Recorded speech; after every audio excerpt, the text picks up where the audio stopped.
Welcome to the Construction Disruption Podcast, where we uncover the future of design, building, and remodeling.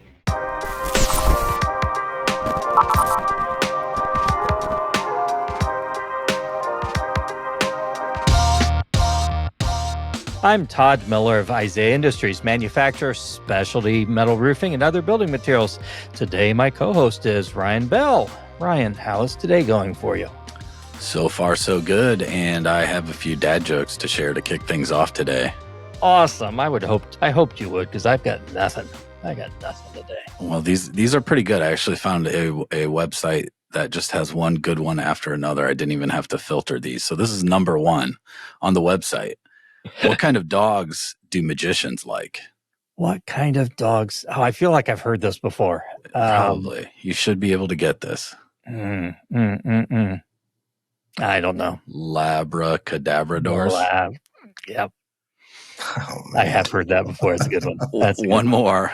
Why do spiders know everything? It's got to have something to do with the web. Yeah, they get their information from the web. The web. That was a good one. That was good. Well, thank you for those. What a rousing way to get started. So as a reminder to everybody also in our audience, we are once again today doing our challenge words, where both Ryan and I, and also our mystery guest, soon to be revealed, have been given a challenge word to work into the conversation somehow as seamlessly and as naturally as possible. And at the end of the show, we will reveal what our words were and our success or lack thereof. But you, the audience, can participate by listening to try to pick up on what our challenge words were. So anyway, good luck with that. So let's move forward. We talk about the world of construction here on Construction Disruption, and we're always looking at the future and looking ahead. But one of the things that, we often end up kind of talking about is the fact that the world of construction is really pretty fragmented. There are so many players. I mean, you figure you got the design community, you got specifiers, you got GCs, you got various trades, you got manufacturers, you got wholesalers, distributors, reps, and then of course, we also have property owners in there as well. So you take all that stuff together, and there are so many opportunities for communication to be missed and things to go wrong. But on the other hand, you can kind of flip that and say, hey, there are so many opportunities for things to be done well and things to go right. And that is what sets industry leaders apart from everyone else. Well, today our guest is someone who has lived in the world of construction for over 30 years.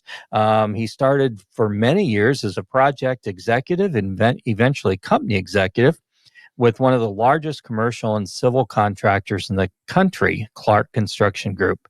That person is Steve Dell'Orto, and today we're going to talk about a company he founded just over 2 years ago, ConCntric. ConCntric is focused on transforming the pre-construction environment by unifying processes and providing all those players I was talking about with a dynamic view of the project.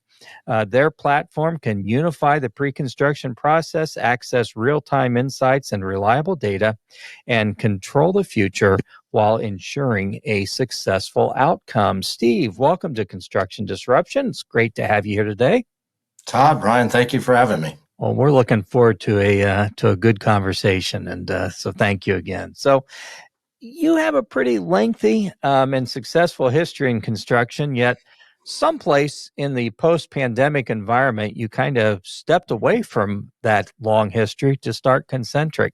I'm kind of curious, based on your long industry experience, what prompted you to do that, to step away and do something new? And what is the mission you sort of hope to accomplish through ConCntric? Yeah, good question. I spent many, many years in the industry, on the building construction side as, the project manager, project executive, what we kind of consider the operations role, but always had a hand in the early days in the bid room, as we would refer to it. But then as the industry evolved to be far more collaborative, where the architect and the owner were more engaged over a longer period of time to plan the project, just having that experience and insight over time, seeing where the industry has has transformed.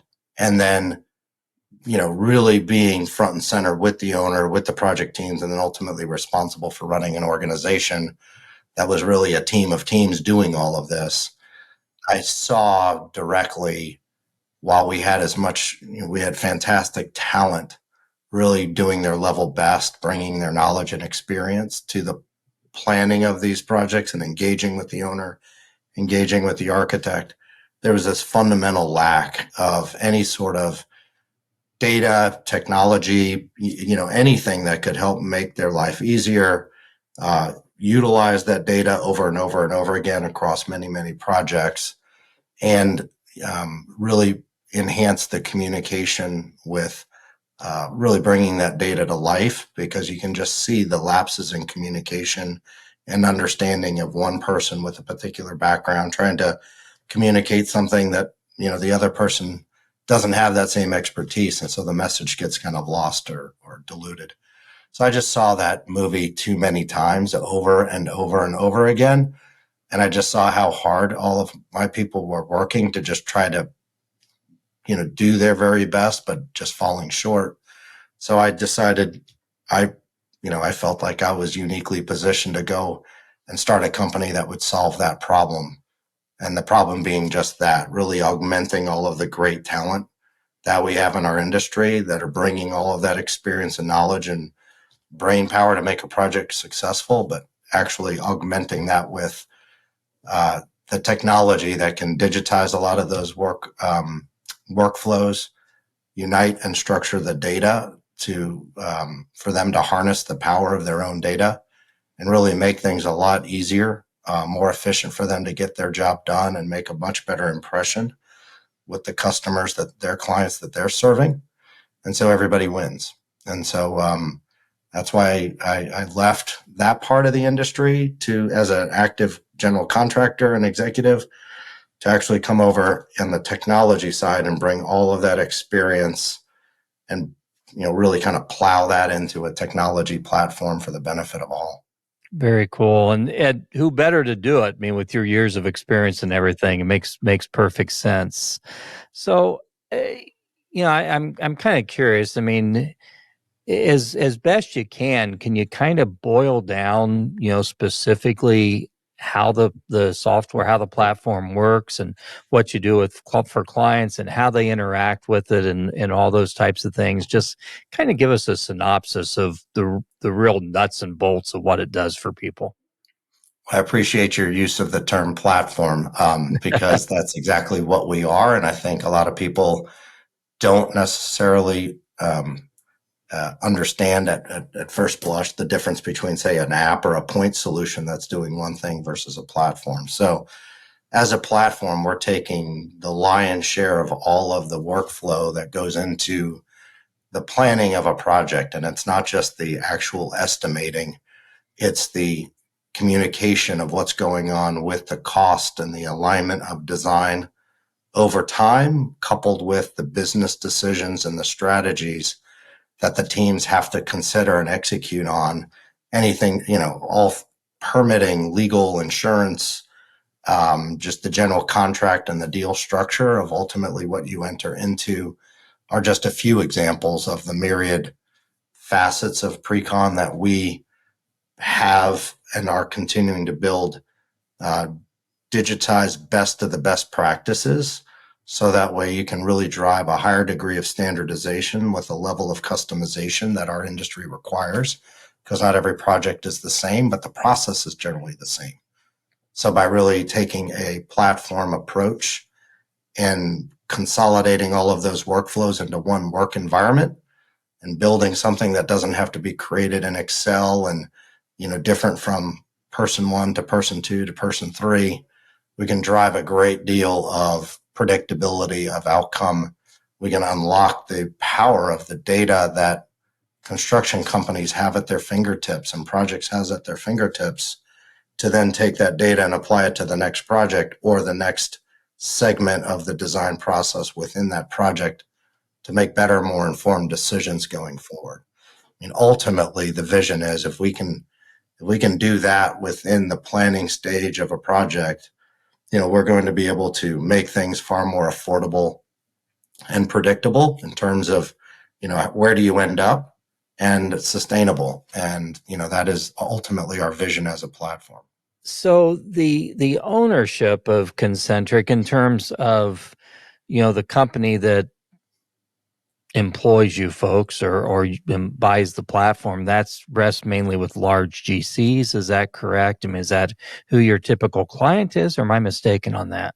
Think of it this way. The process of planning a project is no different if it were a small project in the hundreds of thousands of dollars in total contract value or billions, and I've done them all. So the Okay. process is the same, which is really great. And so that commonality allows us, by building the platform the way we're building it, to support and serve the contractors that are doing the projects at the smaller scale all the way up to the big mega projects. So it really isn't size. The only real distinguishing feature on a project that would or would not apply to whether or not you use ConCntric is that, are you doing pre-construction or not? And some projects still to this day are done in that whole old hard bid, rip 'em and read 'em type delivery. And while we don't serve them necessarily in that planning stage, because it doesn't quite honestly exist, the data for those companies still on our platform provides incredible value to help them with their projects that are done through some form of collaborative delivery. So it's really a binary thing in that way, but it doesn't also preclude anybody who's doing the old classic hard bid work, because that value can now still be in one place and applied to other projects. So I'm kind of curious. I mean, in your years with Clark, you saw a lot of advancement of pre-construction and the whole idea of pre-construction, I suspect. I mean, what did that look like? You were with Clark for 20 some years. I mean, did you see a dramatic change during that time period that then kind of led you to think, okay, this can go even further? Yeah, I did. It was, timing's everything. And so when I started my career, almost all projects were done in some form of a hard bid fashion. But if there was any sort of a pre-construction negotiated arrangement, you were just involved with for a month or two at the very tail end of the process.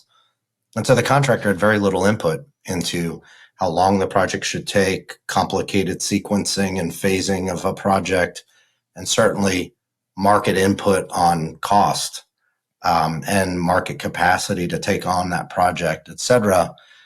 These deals were getting done and then bid out with any of that being factored in.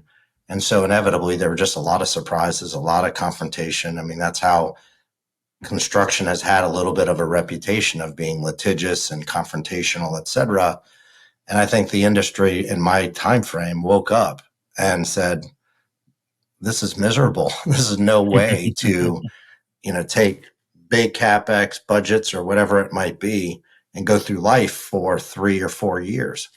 And so they said, the industry and everybody involved just said, hey, wouldn't it be nice if the person that is responsible for taking the risk of executing the job had a seat at the table at an earlier stage, and that could be part of the team, and maybe we could avoid all of this friction.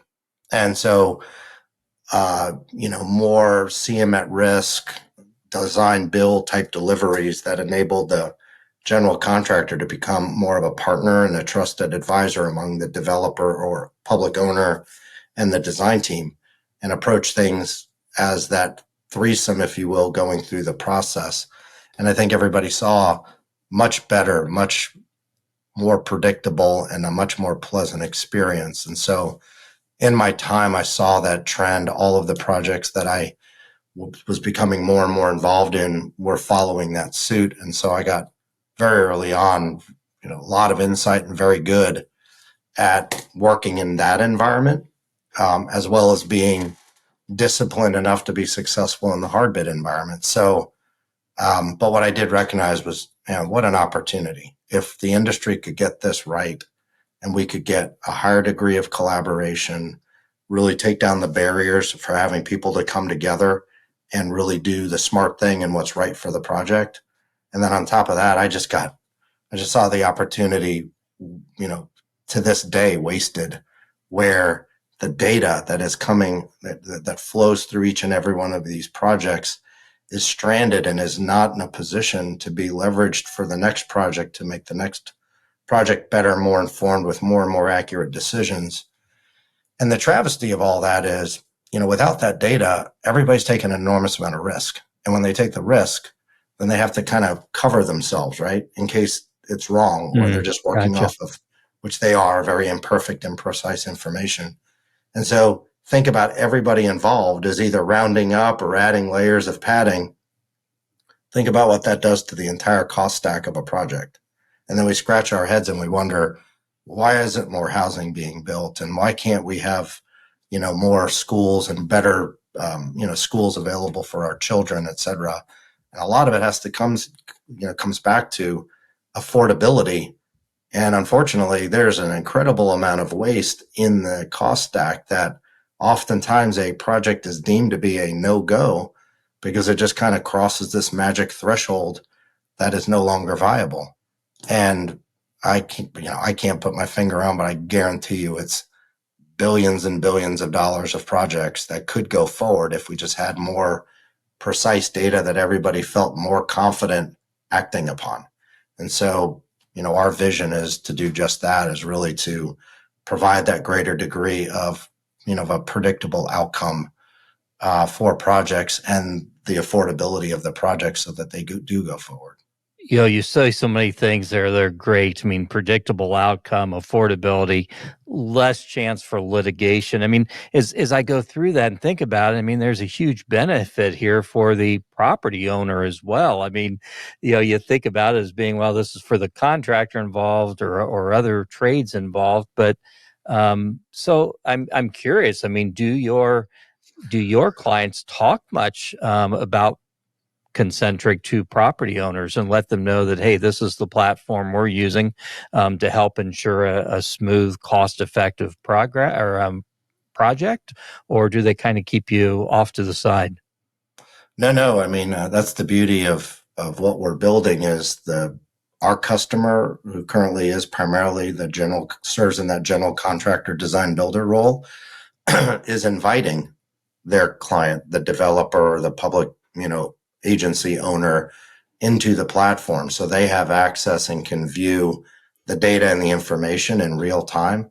Likewise, same holds true for the designer. And so when I talk about breaking down barriers could be a physical wall, or it could just be you just can't have access to information. And so really by bringing everybody into that environment, and everybody's got their own parts of the deal that are, sensitive to the individual, stakeholder, but the lion's share of the information and the data is really project oriented. And so our platform really is designed to be a project platform, not a platform for any one of the stakeholders uniquely. And so it is the place in which everybody can come together, contribute, and be informed, and be part of the process, not just reporting the news or just getting what people want to spoon feed out.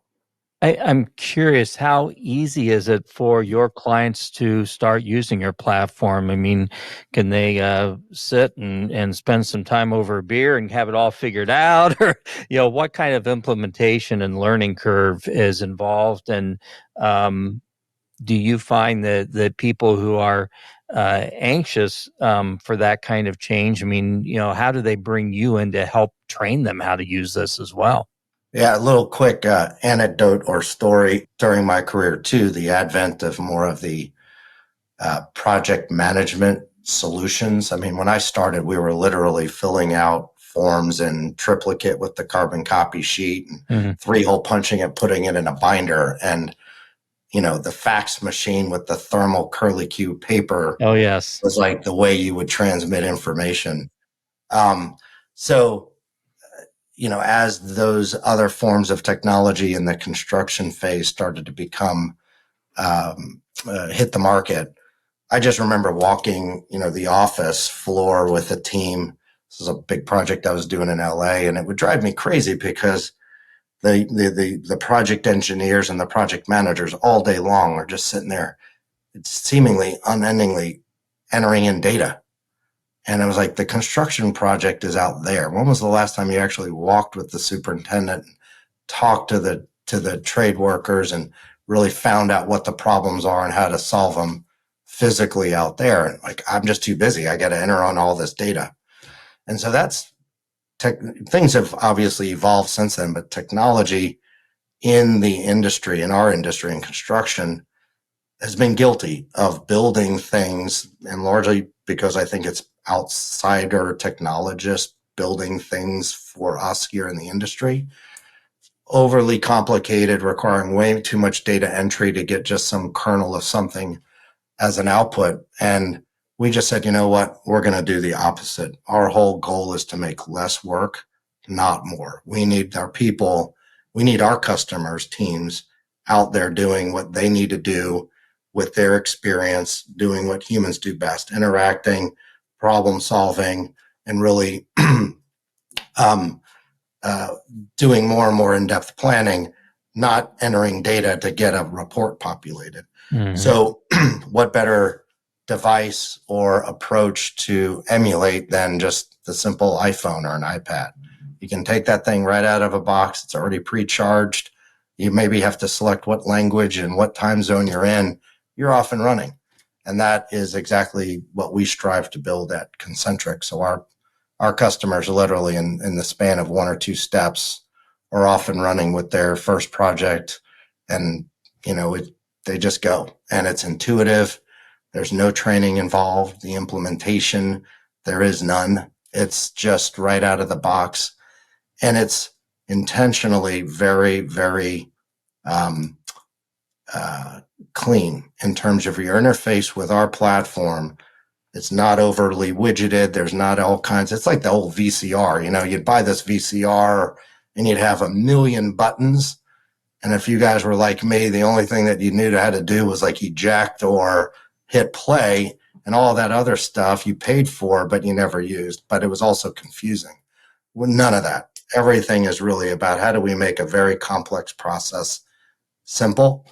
And I got to tell you, simple is hard. And that's what we, within our design team for the platform, strive to keep it simple. We don't need all the glitter and all of that other stuff involved in, the day-to-day business. It's just really focused on what does the builder need to get their job done or to communicate appropriately within the planning stage of the platform. And fantastic team that has just done a wonderful job and proof positive. Our customers come and say, this is so intuitive, it's easy to use, and you're checking in on them. They're like, nope, we're good. Everything's going great. And we don't have, I remember sitting in a conference room with 15 people going through a 2-day training session on how to use a given piece of software I won't mention. And like, that is an incredible waste of time and resources. And you're taking people away from winning work and making money to sit in something that they're probably going to take 10% of it away and know how to use, and then have to bug the help desk every step of the way. Like, we can't design software like that, and we have not. Good stuff. Kudos to you guys on, focusing on that simplicity side of things. I have a background in design, and one of my favorite quotes is, and I don't remember who said it, but it's something along the lines of a great design is not finished until there's nothing left to take away. Yeah. But it's truly a challenge, and it's not something that's easy. And, at the end, you may look at it, or users may look at it and be like, oh, this is so simple. This could not have taken time, but that is a hard thing to do. So kudos to you guys for putting in the emphasis on that. Yeah, we have been surrounded with a great community of contractors that believe in, our movement, in which is like pre-construction, and just the industry at large has an enormous opportunity to do something very special here that has like the opportunity to make a massive impact in a multi-trillion-dollar industry across the world. So, let's get this right and the feedback that we get, everybody's really bought into how do we make this better, even down to the point where as we observe their usage in the early stages, as they go through whatever steps within our platform, if they even pause, like they're having to think about what am I supposed to do here? To your point, it's like, all right, we're going to drill into that and smooth that process out.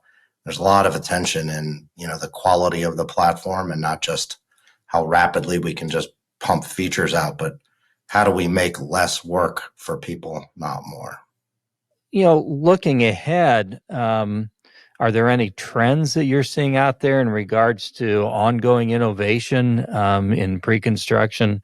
And how is ConCntric kind of positioning itself to be able to take advantage of those ongoing opportunities and advancements? Yeah, I've got the good fortune of also being a venture partner in two fantastic venture capital funds that are focused on primarily antiquated industries, construction being one of them. And so I get a unique view on what's coming up and what's out there. And there's just a lot of different trends of how to make the industry, construction, real estate better, which is exciting. It's one of the hottest areas of investment. But the trends are many. There's autonomy, there's robotics, there's incredible strides being made in making the workplace safer for the worker. Sadly, there's not as much attention being paid to pre-construction, which, if you do look at that phase, it is by far the most critical phase in the project development lifecycle to where the risk is established in terms of, the risk to any of the stakeholders. Millions of dollars at stake in any one project.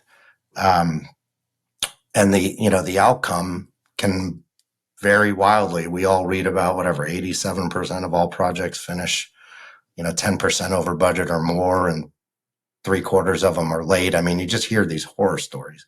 Yeah. But nobody's really looking to solve things like we are as a platform to say this critical stage, if done better, probably eliminates 2/3 of a lot of the problems that are experienced in the construction phase, because this is where they're kind of manifested, and they just don't get realized until it's too late in physical construction. So that's the exciting opportunity and position that ConCntric is in, is solving this as a broad-based platform and integrating all of these workflows, tying it all together. The impact that we're going to make is massive. But the positive trends are, I think, this whole notion of an antiquated industry and construction being slow to adopt and all of that. It's not false, but it's not entirely true either. And I think the industry deserves a little bit more credit than that. We're seeing a lot of interest, willingness to change and adopt new things, new technology. And I think a lot of that has to do with the quality of the technology that's being presented to them. And our industry, we don't suffer any fools. And if you come in with something that isn't truly solving a problem or is making more work, not less, and is just going to add cost without some sort of offsetting ROI of some significance, no, they're not going to entertain it. They're not going to adopt it. So you have to build a solution that truly is going to save them time and make less work, help them increase the razor thin margins that they're operating on, and really start to drive the risk out of these projects. So I think those tailwinds are really, really positive, that the industry is now waking up and needing to do more and realizing that there's opportunity out there as long as they embrace it. But on the technology side, and I've been on both, it's really incumbent upon us to build the right tools and the best tools to kind of meet them in the middle and make that happen. So this next question is kind of a broad-based question, and I hope I can kind of spit it out okay. But I'm kind of curious. I mean, you're involved in venture capital. That sounds very cool. You're talking about looking at antiquated industries, and I agree. I think that to some degree construction gets a bad rap. Or an unfair rap. I think there's more happening in construction than people realize, and there has been for a lot of years. But I'm kind of curious, where do you look for trends or inspiration? I mean, what other industries or what people do you follow, or where do you look for saying, okay, this is where construction is going next, by seeing it someplace else or hearing about it from someone else? Yeah, good question. There are most other industries are way like decades more advanced than we are in construction in terms of leveraging technology, automating processes, leveraging and using their data, the financial industries, et cetera. Mhm. I mean, I was joking with somebody the other day, and you just think about technology and finance and banking. Stupid analogy, but in construction, we're literally balancing our checkbook on the old-fashioned ledger, one entry at a time manually, whereas the financial institution, who does that anymore? You go to the ATM, everything's automated. You can move money every which way just on the computer. And so, as dumb of analogy as that is, I mean, it really does capture like something that we take for granted every day. It's so easy. And here we are doing it the old fashioned way in construction. So so many industries are spending 2 to 3 times the amount of like money, R&D money reinvested in just process improvement, et cetera, to the tune of billions of dollars. And construction hasn't. And that's why we are where we are. And so I think, borrowing from these other industries that have, solved things with digitization of processes and capturing and structuring that data to do amazing things with that data for the customer, to be able to analyze things and bring intelligence into the equation that they never could with Excel or the abacus.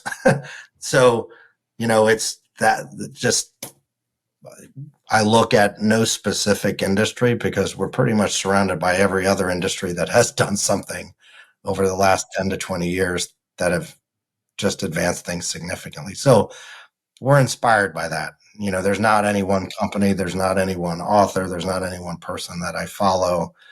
But it's pretty common sense. I mean, we can't keep doing the things the old-fashioned way that we've been doing them and expect better results.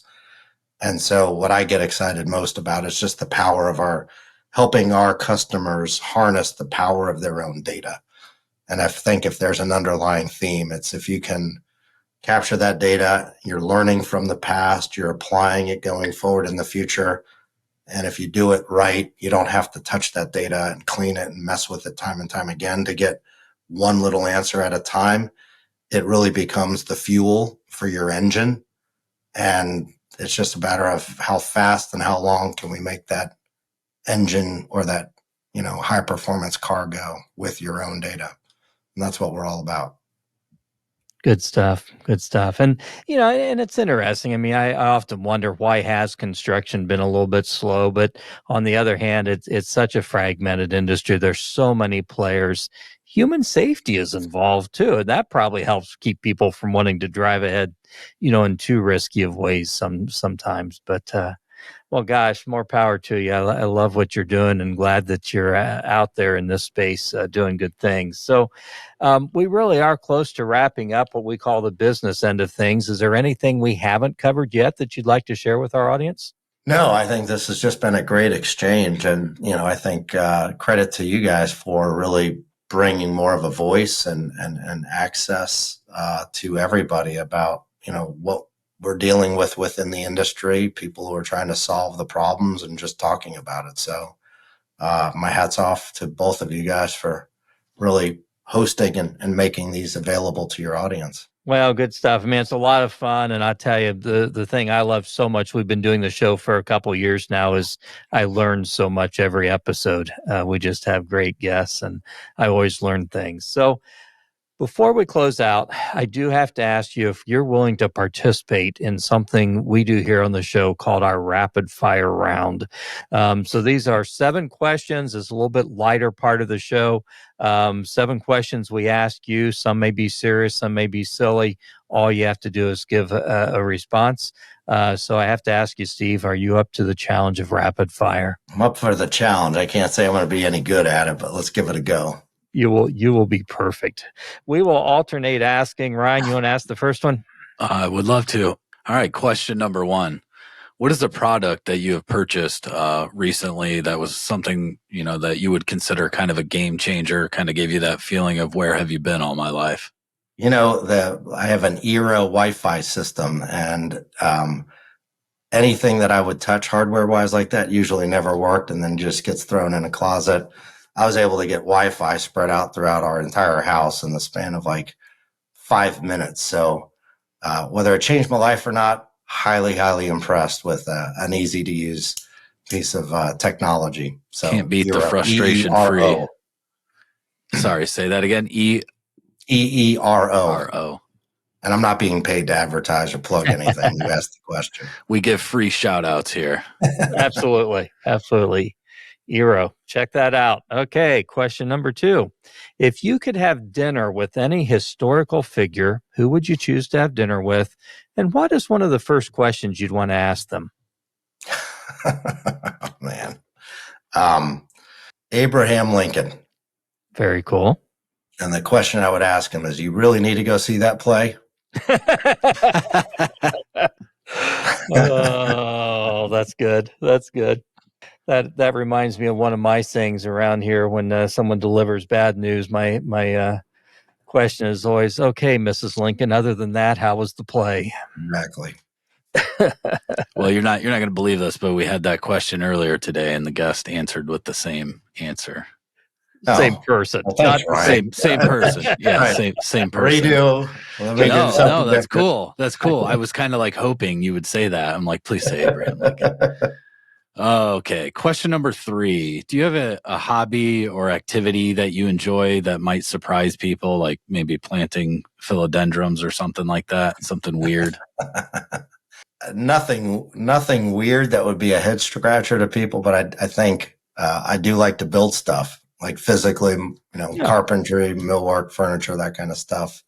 And I think it catches people by surprise. They just see you in a suit and tie and all of that stuff, and they just don't think that you're physically, capable of actually building. So I always took great pride in that. So very cool.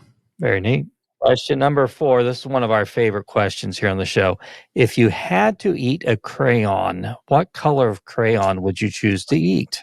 I would eat the white crayon because as the wax would be all gummed up over my teeth, I wouldn't look halfway as silly as I would if it were a real color. Whole new form of teeth. Sorry, that's the practical side of me, I guess. We've had that answer a few times. Apparently, I am not unique. I'm literally like 0 for nothing on being the standout here. No, you're good. What's your favorite restaurant? Yeah, I love a good steak. So if any sort of steakhouse that just gets it right, I'm a big fan of. So I can't say that there is one favorite restaurant, but that's my favorite restaurant type. Makes sense. Making me hungry. Okay, next to last question. Can you think of a book you have read that had a significant impact on your life? Yeah, I think Freedom's Forge, and I've made reference of this before, is just this. I'm a big, avid reader, and especially of history. And this book really summarized the kind of the can-do spirit, particularly when you're up against it. And the main character is Knudsen, and he was just a massive player in the automobile industry. And when Roosevelt realized that inevitably we were going to end up in World War II, he did have the foresight to realize we need to ramp up our ability to produce everything to go, once we get sucked into this war, to actually win it. But at the time, the U.S. was just way behind in terms of operating at that scale and having any sort of a defense built up. And so it's amazing that somebody has the vision, sees what's happening, and has the guts to do something about it. And then they find this one individual. I mean, granted, it took a lot of people, but this one individual was really the spark and the piston that made it all happen. And, just going in and negotiating with Ford and taking over entire plants and then start pumping out the tools to build the airplanes or build the airplanes themselves. If you read that book and you just see the scale at which the U.S., America, was able to transform itself, I find inspirational in terms of, boy, if we could just do just a very little bit of that within our own industry, we'll in light years accelerate and catch up to where we're no longer antiquated, and we might even be a forerunner. So Freedom's Forge, you ought to check it out. I will check that out. I'm not familiar with it, so thank you. Good stuff. Final question. This one's a little more serious. What would you like to be remembered for at the end of your time? Well, maybe a couple things. Obviously, just being a good person, a good dad. I have 2 wonderful daughters. And then, I've had the good fortune of having a lot of people work with me, for me, et cetera. And in our industry, in the early stages, it's all about building the building and the physical stuff involved in that.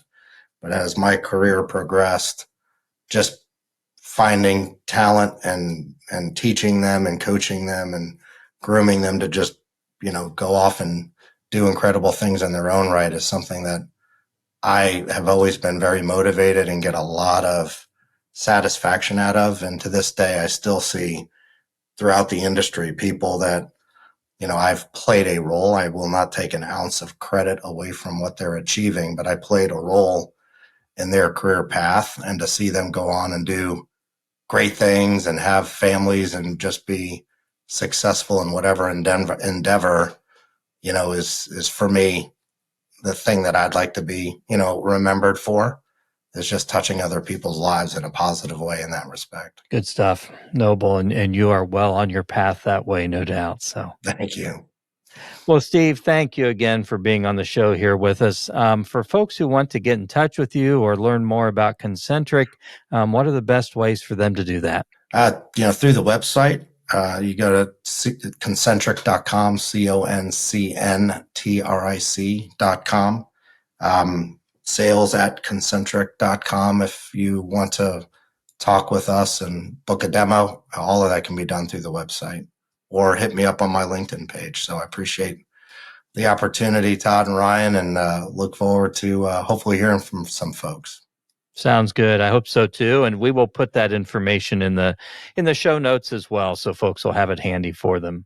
So I need to report back. You guys, we were all successful on our challenge words. That was pretty cool. Ryan, yours kind of came last minute, and I kind of saw it coming. I knew how you were going to do that. Your word was philodendron. And I got to say, I really wanted to misuse it at some point during the conversation and kind of use it in place of can't even say it. Conundrum, but I was going to use philodendron instead, but I didn't think I could do it without laughing, so I just snuck it in at the end. Oh, well, good job. I had the word beer, which I did get worked in. Steve, you had the word glitter. We all got them worked in. Good job, guys. Hopefully our audience, they probably picked up on a couple of those, I'm guessing. We'll see what they think. Well, thank you again so much, Steve, for being our guest here. We really appreciate it. This has been a real pleasure. Thank you. Likewise. Thank you both. And thank you to our audience for tuning into this episode of Construction Disruption with Steve Dell'Orto of ConCntric, and that is ConCntric. So we encourage you, please watch for future episodes of Construction Disruption. We always have great guests. Don't forget to leave a review on Apple Podcasts or YouTube. Until the next time we're together, keep on disrupting, keep on challenging, looking for better ways of doing things and driving our great industry forward. And don't forget to have a positive impact on everyone you encounter. Make them smile, encourage them. And then meanwhile, God bless and take care. This is Isaiah Industries signing off. Until the next episode of Construction Disruption. This podcast is produced by Isaiah Industries, manufacturer of specialty metal roofing and other building products.